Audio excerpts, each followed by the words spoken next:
Good afternoon. This is the second part of me explaining our chemical calculation exercises, and in this video I will explain exercise 56, which is about solubilities of compounds in different scenarios. Solubility is the amount of solute that will dissolve in a given amount of solution, and usually for solubility calculations we use the value of KSP, which is the product solubility constant, and it is basically the equilibrium constant for a substance dissolving in an aqueous solution. It represents the level at which it can dissolve, and the more soluble a substance is, the higher the KSP value it has. Sometimes, like in these exercises, we can be given a pKSP instead of a KSP, which is just a function of the amount of dissolved solid in the solution at equilibrium, and we can easily transform it into KSP and then work with the KSP value. So in exercise 56a, we simply want to know the solubilities of two compounds separately if we are given their KSPs. So we are given here the if we are given their pKSPs. So we are given the pKSPs of copper chloride and of copper bromide, and we want to know their solubilities separately. So firstly, we can write the KSP value as the two ions that our compound will dissociate into, which in this case will be copper plus and bromide minus. In the other case, it would be copper plus and chloride minus. We were given the pKsp, which for copper bromide was 8.3, and we can transform the pKsp into KSP by doing 10 to the power of minus the pKsp value. So here I did 10 to the power of minus 8.3 as the KSP, and instead of the concentrations of copper and bromide, we can put two x's as the unknowns, and since they're the same, we can just write that as x squared. To get the solubility, we will therefore do the square root of this number, of this value, which in this case just equals to the KSP. So to get the solubilities, just in this case, we will do the square root of the KSP. Sorry, and yeah, this is shown here. Yes, so this was the simplest example where we just wanted to know the solubilities separately. So we just did, like I said, the square root of the KSPs. We did the same for CuBr and for copper chloride as well. So that was A, and in B we want to know their solubilities still separately, but now in the presence of 85 micrograms of either NaCl or NaBr, so sodium chloride or sodium bromide, per 100 milliliters of a solution. So firstly, I just wrote down all of the information that we know. I converted the micrograms into grams and the milliliters to liters, because concentration and solubility calculations are done in moles per liter. So I firstly started with copper chloride, and so if we were to write how NaCl dissociates, which will be in presence there in the solution, it would dissociate into Na plus and Cl minus. This is a very similar concept to what we did in A, and we can therefore say that the moles of NaCl will equal to the moles of Cl. We are working here with Cl minus because it is the common ion between copper chloride and sodium chloride. To find out the moles, we just do the mass of the NaCl, which we have given, divided by the molar mass of NaCl, and this will give us 1.45 times 10 to the power of minus 6 moles. Now we have to do something a little bit different, because in order to find now the actual chloride concentration in presence of NaCl, we have to define it a little bit differently. So the concentration of chloride will look like this. It will be the concentration will equal moles of NaCl or Cl, same thing, plus X and unknown, which are the moles that will be added to the solution because we have chloride from NaCl and CuCl, divided by the volume of 0.1 liters. For the concentration of copper, we will do almost the same, but its number of moles will be just X since we only have copper in copper chloride, and again it will be divided by 0.1 liters. This is all derived from the equation that concentration equals moles divided by volume.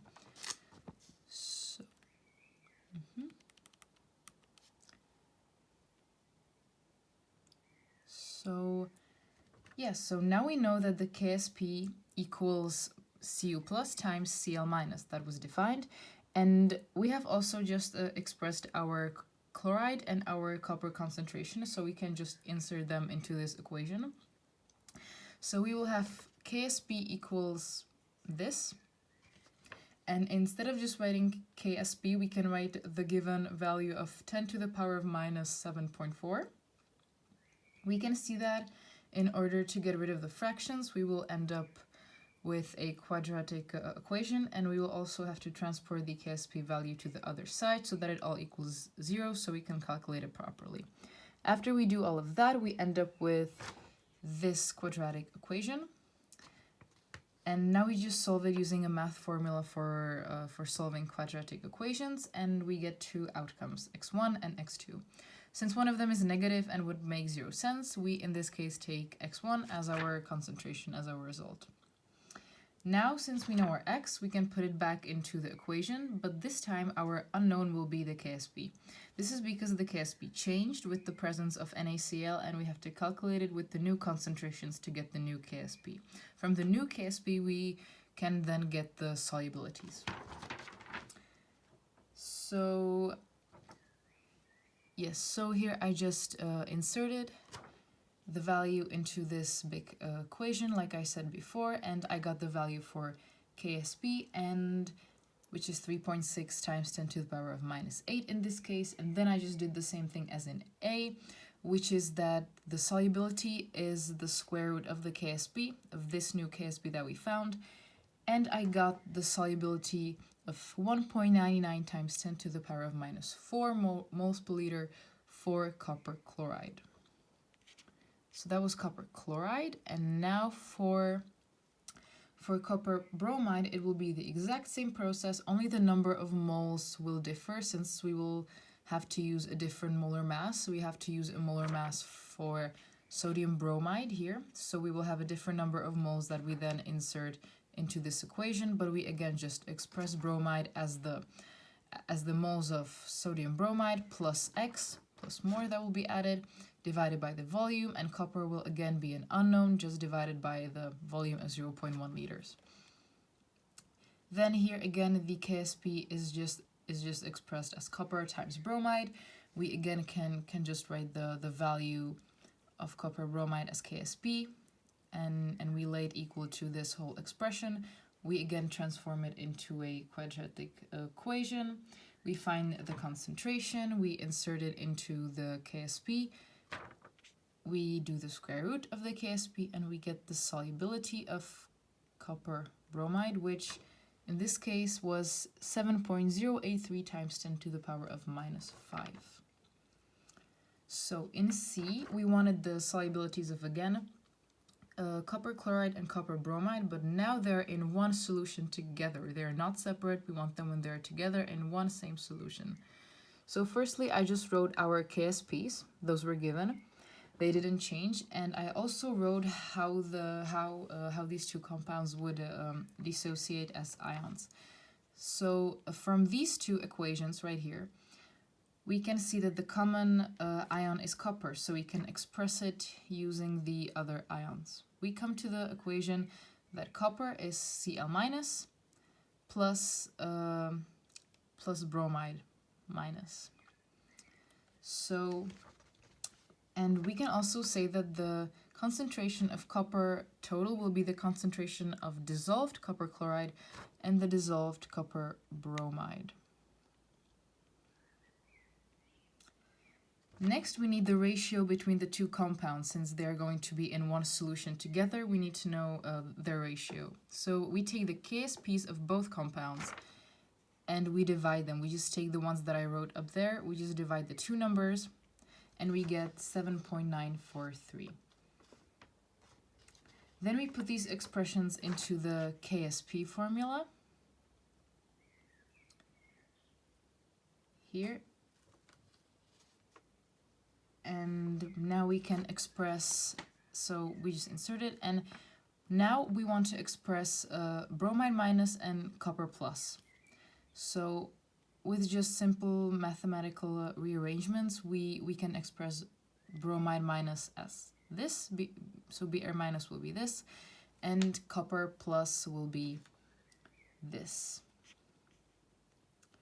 Now for copper chloride, we just put these expressions, these derived expressions into the KSP formula. So we will write that for copper chloride, 3.98 times 10 to the power of minus 8 equals this whole expression times Cl minus, because we don't know that. We can, if we would multiply this with this bracket, we would get this value, which is squared. Now we want to get rid of the fractions again and have a clear equation, so we multiply and eventually get to this expression. Then we do a square root to get rid of the power here. We divide it all by the fraction, and eventually we get the value of Cl minus. Now we can insert this into just the simplest KSP equation, copper times Cl minus. So we know that the KSP, again the same value, hasn't changed, is the Cl minus concentration from here and our unknown copper concentration. Since we want to know copper, we will just divide this by this and we will get the copper concentration, which is also the solubility. And in this case it will be 2.12 times 10 to the power of minus 4. For the copper bromide, we insert our now newly found copper concentration into the same KSP equation. KSP equals the copper concentration times our Br minus, which we don't know, which will be the solubility as well as the concentration of bromide for copper bromide. So we divide this number by this to get the solubility of copper bromide, which in this case was 2.37 times 10 to the power of minus 5. That will be everything from me. Thank you for listening and have a nice evening.